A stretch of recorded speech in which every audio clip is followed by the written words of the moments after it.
Pour commencer, mon général, l'un des conseils du capitaine Dadis, le président, a semblé dire qu'il n'était pas au courant des exactions qui avaient été commises au stade. Et à ce propos, il vous a posé la question de savoir est-ce qu'il aurait pu obtenir des informations si ce n'était pas par l'intermédiaire de son ministre de la Défense, n'est-ce pas? Et vous avez répondu que normalement c'était à lui de lui donner l'information. Le chef d'état-major général des armées qui est passé ici a dit qu'il n'a jamais rendu compte au président Dadis, n'est-ce pas? Répétez, mais je n'ai pas bien saisi. Voilà, en résumé, vous avez semblé confirmer que la source d'information devait venir du chef d'état-major général. Est-ce que je me trompe? Par rapport aux exactions qui ont été commises au stade. Bon, l'information, n'importe qui pouvait donner l'information, mais par rapport à moi... Comment? J'ai dit, pour ceux qui ont vécu la chose, ils peuvent donner l'information, mais par rapport à moi, je ne pouvais me limiter qu'au chef d'état-major général des armées. Très bien. Est-ce qu'on peut dire, à part la gendarmerie, qui relevait du chef d'état-major général, que le ministre de la Sécurité aurait pu aussi, tout aussi, donner des informations sur le déroulement des événements? Est-ce que c'était possible? Bon, ça peut être, mais je ne sais pas, je ne peux pas apprécier ça. Voilà, c'est justement dans le cadre des possibilités. Parce que la question qui vous a été posée était celle de savoir, est-ce que, puisque le chef d'état-major général n'avait pas donné l'information selon ses dires à cette barre, que le président Dadis aurait pu ignorer. C'était ça le raisonnement. Et vous avez semblé soutenir cette thèse. Pourquoi, mon général? Non, je n'avais pas bien saisi la question. Très bien. C'est pourquoi je reviens pour nettoyer les amalgames qui ont été créés par la défense. Alors, est-ce que, en tant que chef d'État, si le chef d'état-major général ne lui donne pas des informations, est-ce qu'il n'a pas d'autres canaux à travers lesquels il peut être informé, de façon générale? Vous savez, je n'ai pas été chef d'État, je ne peux pas savoir ça. Très bien, mon général. Mais à la question du conseil du capitaine, vous avez dit qu'il pouvait ignorer, n'est-ce pas? Ignorer? L'information, il n'avait pas eu toutes les informations à travers le chef d'état-major général. C'est ce que vous avez dit. Non, je n'ai jamais dit ça. Vous avez confirmé que c'était une possibilité. Bon, je n'ai jamais dit qu'il n'a pas eu des informations du chef d'état-major général des armées. Est-ce que maintenant, on peut dire, ayant bien compris la question, que le capitaine Dadis aurait pu avoir toutes les informations à travers soit son chef d'état-major général ou les autres canaux de communication? Bon, surtout le chef d'état-major général des armées, c'est le canal que je maîtrise mieux. Très bien, on va passer. Ensuite, parlant des sanctions, parce que là également, il a essayé de vous faire dire des choses.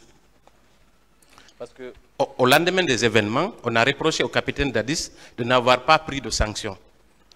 N'est-ce pas?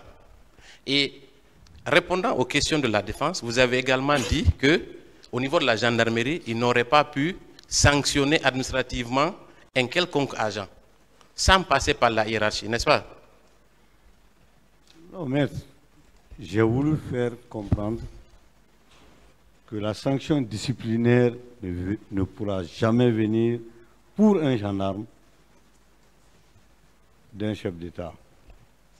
Ça, c'est une norme standard. Je parle de ce qui est officiel, ici et ailleurs.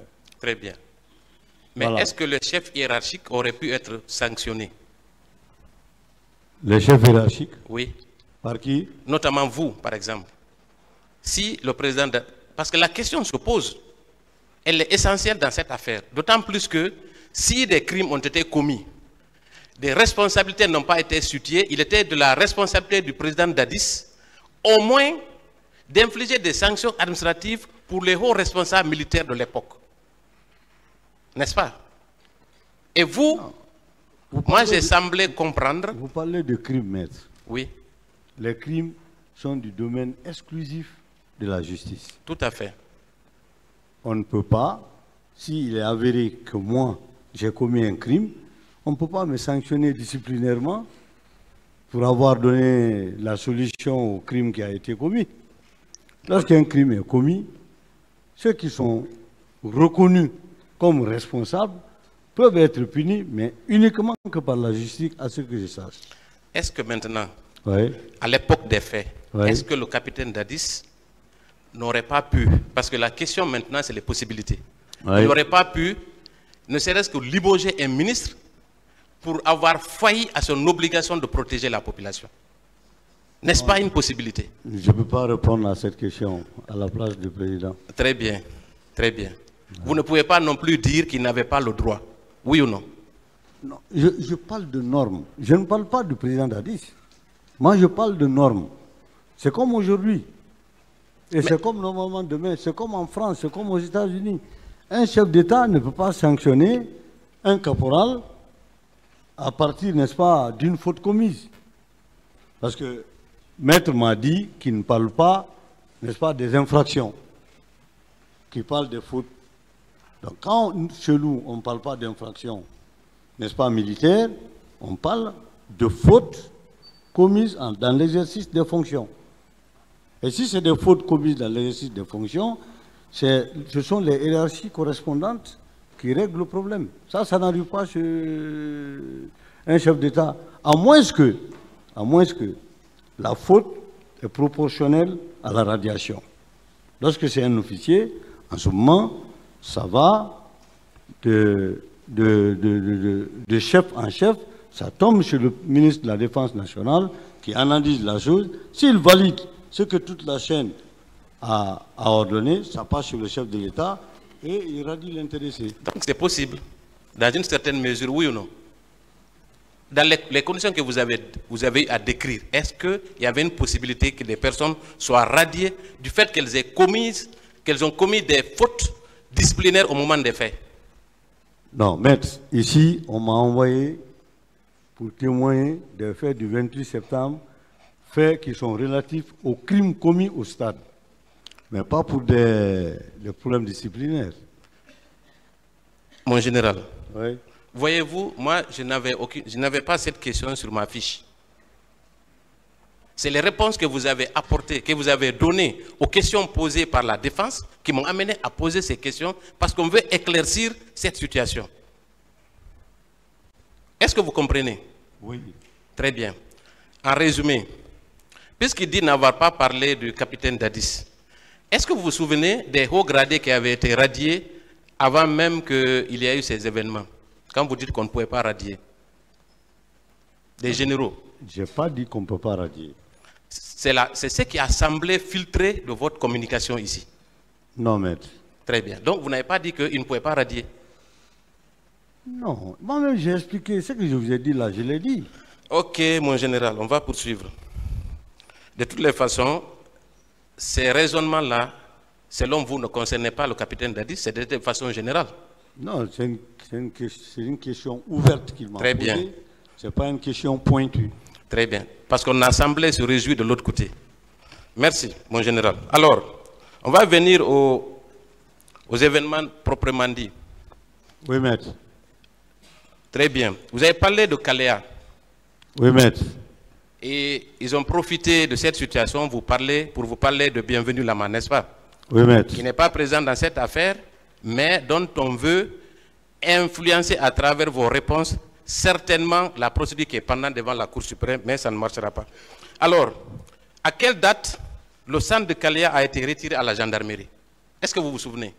Non, mais je ne me souviens pas de la date. Très bien. Je me souviens de la période. Très bien. Est-ce qu'à partir de cet instant, est-ce que vous pouvez avoir la certitude que le colonel Bienvenu Lama n'était pas directeur de ce centre? Est-ce que vous avez la certitude? Dès lors que ce centre n'était plus sous votre contrôle. Non, c'est ce que je vous ai dit. J'ai dit au moment où on venait prendre le centre sous mes mains, ou dans mes mains, c'est le colonel, à l'époque capitaine Djili Siliman Kouyaté, qui était le directeur de ce centre. Très bien. Maintenant qu'il a été pris sous, il était sous le contrôle de l'armée. Est-ce que vous pouvez, vous, confirmer à cette barre que le colonel Bienvenu Lama n'était pas le directeur de ce centre? Non, je ne peux pas le confirmer, maître. Très bien. Donc, encore une fois, on vous a fait dire des choses que vous ne pensiez pas. Non, il m'a demandé si... Vous savez quelles sont les questions qu'on m'a posées? C'est des questions de précision. Voilà. C'est bon. C'est Très pas bien. une question. Allez-y avec les questions. Mais... Oui, oui, merci, Monsieur le Président. Ensuite, on va parler, puisque cette question de Kalea aussi est évacuée, on va venir à la question des escadrons. Oui, maître. Très bien. Et quelles étaient les consignes spécifiques pour le maintien d'ordre le 28 septembre? Est-ce qu'il y avait des consignes spécifiques qui avaient été données, étant donné l'ampleur de la manifestation? Est-ce qu'il y avait des consignes spécifiques, mon général? Merci, maître. Pour ce qui est de l'ampleur, on ne ressent l'ampleur qu'en cours d'activité ou en cours d'opération. Même si, à l'avance, on peut se faire une idée. Donc, les premières consignes après le plan d'opération, c'est la présence physique de chacun à son poste indiqué à 5 heures du matin, 00. Et puisque cette consigne-là était prioritaire et fondamentale, on a ajouté, deuxièmement, empêcher les regroupements. Au cas échéant, disperser. Voilà les consignes que nous avons données. Très bien. Donc, c'est des consignes classiques. Non, ce n'est pas des consignes classiques. C'est la mission qu'on les a assignées. Il y a d'autres missions qu'on peut donner. Quand je dis classique, Oui. c'est de la même manière que vous avez l'habitude de procéder en cas de manifestation. C'était presque le même dispositif et les mêmes ordres. Ou bien il y avait des... oui, classiquement, oui. Voilà, très bien. Maintenant, à part les armes conventionnelles, est-ce que certains agents des escadrons étaient armés? Armés de fusils? De fusils à balles réelles? Oui. Je ne crois pas, non. Est-ce que, mon général, vous avez eu le temps de contrôler tout l'effectif que vous aviez à votre disposition? Est-ce que vous aviez des relais qui pouvaient vous donner la situation exacte de chaque escadron, de chaque peloton? Oui. Est-ce que parmi ces gens, tous ces agents, il n'y avait pas certains qui étaient armés? Je ne crois pas, maître. Vous ne croyez pas? Je ne crois pas. Très bien. Est-ce qu'on vous a Je fait ne peux pas part... dire que je suis certain parce qu'on ne me l'a pas rapporté. On ne vous l'a pas rapporté? Non. Mais la consigne générale, c'était de sortir sans armes, n'est-ce pas? Non, ça c'est... Pour le maintien d'ordre, c'est obligatoire. Très bien. Alors, est-ce que pendant cette journée, on vous a rapporté des cas d'exaction commis par les éléments de la gendarmerie dans le cadre du recensement général des cas, des incidents? Bon, officiellement non. On m'a fait cas de certaines interpellations qui étaient liées à des motifs divers. Mais lorsque j'ai été mis au courant, j'ai ordonné de libérer les gens. Mais les exactions, non. Est-ce que vous savez qu'au cours de cette journée, Oui. plusieurs vidéos ont été faites, Bon. laissant apparaître certains gendarmes se livrant à des exactions, notamment sur la route Lax-le-Prince? Est-ce que vous étiez au courant de ça? Non, maître. Vous n'êtes pas au courant? Non. Très bien. Le moment venu, on projettera les vidéos. D'accord. Ensuite, est-ce que vous pouvez nous parler des détenus qui avaient été raflés et des personnes qui ont été raflées et conduites au PM3? Oui, j'en ai parlé ici la fois dernière. Je ne connaissais pas le nombre. Pour ce genre de situation, je suis très intransigeant. Tous les gendarmes du pays me connaissent pour ça. Droit de l'homme, droit international humanitaire, je ne joue pas. Je suis comme je l'ai dit devant M. le procureur la fois dernière, je suis très réputé dans ce sens. Donc, dès lors que je suis informé d'un cas lié aux droits humains, je bondis tout de suite contre toute personne et contre tout gré. Est-ce que vous saviez que parmi ces manifestants, il y avait des adolescents de 15 ans dans ce groupe? Les manifestants? Oui. Les manifestants à quel niveau? Qui ont été retenus au PM3. Ah, sincèrement, moi je ne les ai pas vus. Hein. C'est un compte rendu que j'ai reçu. Et j'ai ordonné aussitôt. Après, j'ai vérifié si les autres que j'ai donnés ont été exécutés. Effectivement, on m'a dit que ça a été exécuté. Alors, est-ce que vous ne pensez pas que... Est-ce que vous... Finalement, mon général, oui. Est-ce que vous aviez le contrôle effectif des escadrons qui étaient sous votre commandement? Oui, maître. Alors, pourquoi des sanctions n'ont pas été initiées à l'encontre de certains responsables de ces escadrons, venant de vous, notamment? C'est un devoir du gendarme de procéder à une identification d'un citoyen, à interpeller des fois lorsqu'il y a des soupçons sur le citoyen. Mais par après, il faut vérifier réellement que le soupçon est une réalité et repérer ou répertorier une infraction à cet effet, qu'elle soit contraventionnelle, délictuelle ou criminelle. À partir de là, prendre le chemin de la justice. Est-ce que vous savez que dans certains escadrons, il y a eu des extorsions de fonds pour obtenir la libération de certains manifestants? Est-ce que vous le saviez? Non, maître. Est-ce que la commission d'enquête que vous aviez mise en place au lendemain de ces événements ne vous ont pas rendu compte de ces événements, de ces événements-là, de ces réalités? Non, la commission n'a pas eu le temps de se déployer sur le terrain. Pour terminer, mon général, oui. Est-ce que vous n'êtes pas en train de retenir des informations à votre niveau? Non, maître. Est-ce que vous ne croyez pas que l'histoire, nous sommes face à l'histoire et que vous avez un devoir envers le peuple de Guinée de dire exactement tout ce que vous savez dans ces événements?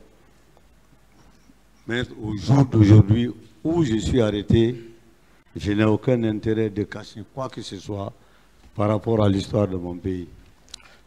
L'histoire nous jugera tous, mon général. Je vous remercie. Inch'Allah. Merci, maître.